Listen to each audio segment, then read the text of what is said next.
Hi guys! Welcome back to my channel and it's me again, Rowena. In today's video ay magluluto tayo ng shrimp, buttered shrimp with garlic. Papakulo na ako dito ng mais. Ayan, isasama natin yan mamaya sa ating shrimp buttered shrimp with garlic. So ito na yung ating shrimp. Tsaka ito na rin yung ating lalagyan ko rin siya ng crab. Ito ay nahuli namin nung nag-fishing kami sa mangrove. I-upload ko rin yung video na yun.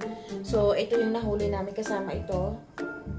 Isasahog ko rin yan dito sa ating shrimp buttered. Sayang nga kasi nakakakuha kami nito at saka yung halaan. Sayang nga lang at naluto ko lahat yung halaan. Sana pwede rin siyang isahog dito para parang ano siya, magiging seafood or yeah, seafood. 3 piraso to guys. Yan mo ang taba oh. Hiniwa ko lang siya and then meron din tayong garlic dito. Syempre hindi mawawala yung garlic. Tsaka butter. So, ayun, magluluto lang tayo. Very quick lang to guys. Siguro wala to, hindi to aabot ng 10 minutes ang preparation ng pagluluto nito. So, let's start!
Ready to eat. Ayan. At ito, pwede mo rin siyang ipares sa kanin. Pwede sa'yo. Pero ako, kasi mas gusto ko dito, ay pinapares ko siya sa lettuce. With, alam mo yung parang sangyup. Ayan. With garlic and shrimp. And also, the sausawan.